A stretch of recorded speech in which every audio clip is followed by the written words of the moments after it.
इश्क की सजा। සුබ දවසක් යාළුවනේ. ඉතින් මගේ YouTube channel එකට ඔයාලා විතා ආදරයෙන් පිළිගන්නවා. ඉතින් මම දැන් අද කියලා දෙන්න යන්නේ ඔයාලට කොණ්ඩේ වැවෙන්න හදන තෙලක් ගැන. ඉතින් මගේ දරුවෝ දෙන්නටත් මම පාවිච්චි කරන්නේ ඒ තෙල තමයි. ඒ තෙලට කොණ්ඩේ හොඳ නිරෝගීමත් බවක් මේ පෙන්වුම් කරනවා. ඉතින් අපි බලමු යාළුවනේ දැන් මේ තෙල එක අපි හදාගන්න කොහොමද කියලා. ඉස්සෙල්ලාම අපි බලමු අවශ්‍ය දේවල් මොනවද කියලා. මුලින්ම අපි බලමු යාළුවනේ මේ තෙල් එක හදාගන්න අවශ්‍ය දේවල්. මේ තියෙන්නේ ගොටුකොළ. පොඩිවට සාමාන්‍යයෙන් කපල ගොටුකොළ, කරපිංච, කොහොඹ කොළ, කුමාරිකාතු කෑල්ල, peer කොළ මේ සාමාන්‍ය මේ ගානට කපාගෙන පොකුරු වද ඊළඟට කළු දුරු මේව ගන්න තියෙනවා සිංහල ආයුර්වේද සාප්පු වල. සෝදලා පිරිසිදු කළ මේ අරගෙන තියෙනවා මම. ඊළඟට උළුහාල්, කුරුඳු පොතු කෑල්ලක්, කරාබු නැටි, සැවැන්දරා මුලා. ඔන්න ඔය ටික තමයි අපේ තෙල් එක හදාගන්න අපිට අවශ්‍ය වෙන්නේ. දැන් අපි බලමු තෙල් එක හදාගන්නේ කොහොමද කියලා.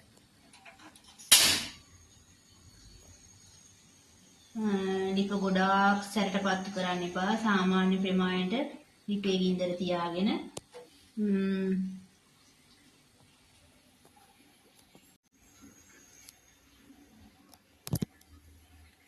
දැන් යාළුවනේ මේ තියෙන්නේ හොඳ පිරිසිදු පොල් තෙල්. මම මේ ගෙදරම වේලගෙන මෙහි මෝලක් තියෙන කිට්ටුවේ මෝල්ට දීලා මම මේ තෙල් මේව කරගෙන තියෙන්නේ. දැන් මේ තෙල් මේ බෝතලෙම දාන්නේ නෑ. අපි ටිකක් වගේ තමයි හදාගන්නේ.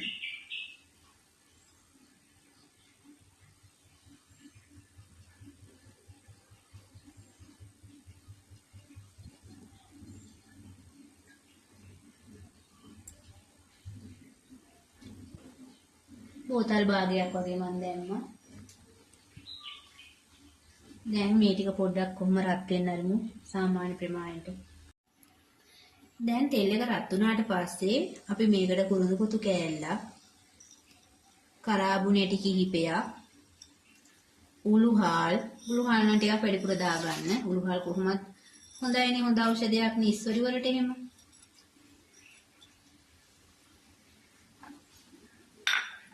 ඊට පස්සේ කළු දුරු වලින් ටිකක් දා ගන්නවා.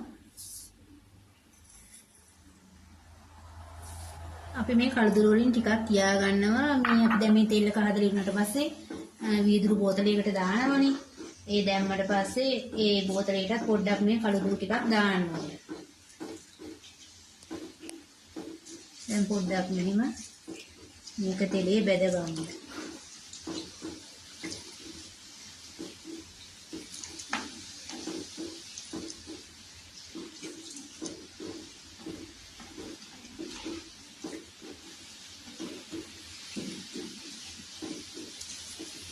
දැන් අපි මේකට මේ සිහින්ව කපාගත්ත මේ එකකවත් තෙතමනේ නැහැ. මද පවනේ වේලාගෙන තියෙන්නේ මේවා. තෙතමනේ තියෙන්න බෑ.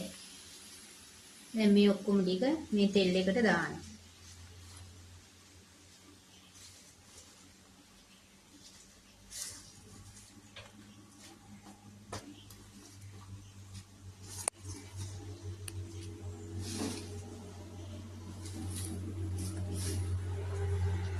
කරපිංච, කොහොඹ කොළ. මේ කොහොඹ කොළ නම් යාළුවනේ අපි වෙසක් පොයට ගියා කතරගම. මග ඔය එනකොට තියෙන හොඳ කොහොඹ ගස්. ඒකෙන් අත්තක් කඩන් ඇවිල්ලා තමයි අපි මේ තියාගෙන හිටලා තමයි මේකට මේ දාන්නේ. නැත්නම් අපේ පැත්තේ හොඳ කොහොඹ වර්ග අඩු. දැන් මේකට දානවා කුමාරිකා ටික.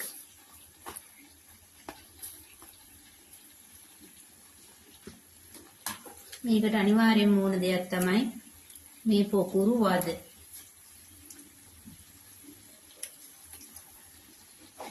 මේ ටික කොහොම හොඳට තෙලෙන් ටෙම්පරාදු වෙනවා කියන්නේ. අන්න ඒ විදිහට මේක හොඳට මේ තෙල් එකට මේ කොළ වල තියෙන ජූස් මේ කොළ පාට ගතිය කොහොම උරා ගන්නකම් අපි හොඳට පොඩ්ඩක් මේක ඉපේ ගින්දර අඩු කරලා තියාගන්න ඕන.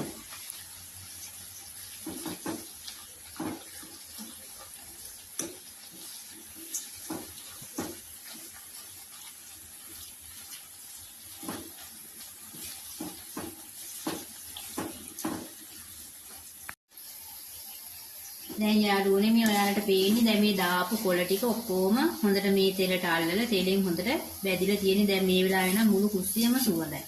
මේ තෙල් එකත් හරිම සුවඳයි. හදාගත්තාන් පස්සේ මෙන්න බලන්නකෝ.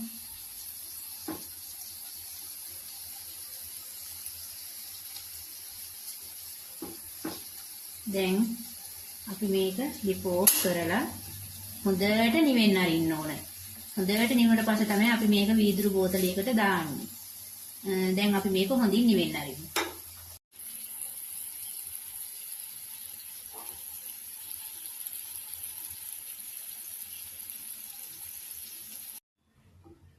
දැන් මේක හොඳට ඕම නිවිලා තියෙන යාළුවනේ.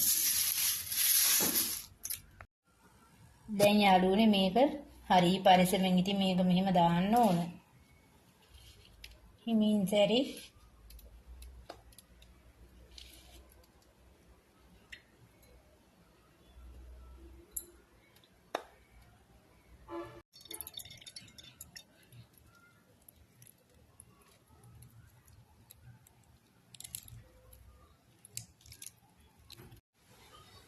මෙන්න මේ විදිහට මෙහෙම කොළ ටික ටික දාලා හැන්දකින් පොඩ්ඩක් ගොඩාක්ම තද කරන්නත් එපා. සාමාන්‍ය ප්‍රමාණයට මේක කරලා මෙන්න හැන්දේ තෙල් ටික හිමින් හිමින් පෙරා ගන්න. කට ලොකු භාජනයක් ගන්නව නම් වැඩිය හොඳයි. ඉතින් දැන් මගේ ළඟ තිබුණේ මේ භාජනේ. ඒකයි මම මේක ගත්තේ. දැන් මේ අපි හදාගන්නපු තෙල් එකට මම මේ ඔලිව් ඔයිල් ටිකකුත් දානවා.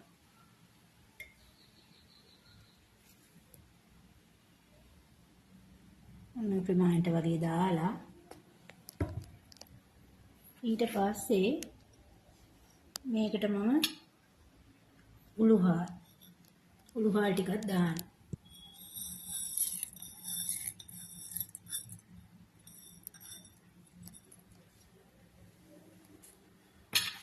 ඊළඟට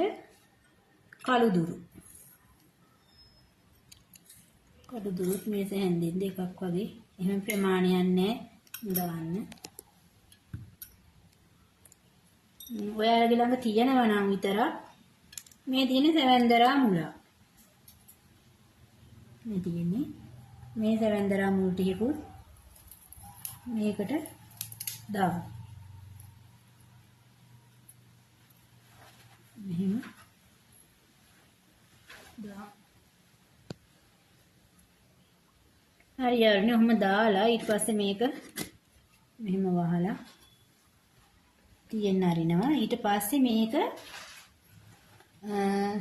පාවිච්චියට ගන්න පුළුවන්. අපිට දැන් මේ ෆෝන් එක පාවිච්චියට ගන්න පුළුවන්. මේ තෙල් එක හරිම වටිනවා. ඇත්තටම අපි දැන් කඩෙන් තෙල් එකක් ගන්නකොට අපිට විශාල මුදලක් වැය කරන්න වෙනවනේ. ඉතින් මේ වගේ මේ අපේ ගමේ තියෙන දේවල් වලින් ස්වභාවික දේවල් වලින් මේ වගේ දෙයක් හදාගත්තාන් පස්සේ ඇත්තටම වටිනවනේ. ලොකු ගාණක් යන්නෙත් නෑ අපිට. ඒ වගේම තමයි ගුණෙන් වැඩි. ඇත්තටම මගේ කොණ්ඩේ සෑහෙන්න ගියා මේ කොරෝනා කාලේ අර විද්දනේ මේ බෙහෙත් එන්නත් විද්දනේ. ඒවට සෑහෙන්න මගේ කොණ්ඩේ ගියා ගොඩක්ම. මගේ කොණ්ඩේ තිබුණා මේ දණහිසක් ගාවට කොණ්ඩේ තිබුණා. ඒ බෙහෙත් වල සැරට මගේ කොණ්ඩේ ඔක්කොම ගියා. පස්සේ මම කල්පනා කරලා පස්සේ මේ තෙල් එක මම දැනගත්තා. ඊට පස්සේ තමයි මම මේ තෙල් එක හදලා කොණ්ඩේ මගේ තිබුණු තත්ත්වෙට ගත්තා. ඇත්තටම මේ තෙල් එක ගොඩක්ම හොඳයි. ඔයාලා පොඩි දරුවෝ ඉන්න ගෙවල් වල මේක හරි ගස්සලා ගන්න. මේක මෙහෙමයි නාන්නට ඉස්සෙල්ලා පැයක් වගේ තියා හොඳට හිස් කබලේ වදින්න ගාලා මේ පැයක් විතර ගියාට පස්සේ නාන්න. දවස් දෙක තුනක් මේක මේ කොණ්ඩේ තිබුණත් කමක් නැහැ. කිසිම ප්‍රශ්නයක් නැහැ. එහෙම මොකුත් නැහැ. අපිට ඕනම වෙලාවක මේක පාවිච්චි කරන්න පුළුවන්. ඉතින් යාළුවනේ අද මගේ වීඩියෝ එක අවසන් කරනවා. ඉදිරියේදී තවත් වීඩියෝ එකකින් හමු වෙනකම් ඔයාලා සියලු දෙනාටම බොහොම ස්තුතියි. ඒ වගේම තමයි මගේ වීඩියෝ එක බලලා ලයික් කරන්න, කමෙන්ට් කරන්න. ඉතින් අපේ channel එක subscribe කරලා තියාගන්න. තවත් වීඩියෝ එකකින් අලුත් දවසකින් මුණ ගැසෙනකම් ඔබ සියලු දෙනාටම බුදු සරණයි, දෙවි පිහිටයි, සතුටින් හිනහ වෙලා පරිස්සමින් ඉන්න.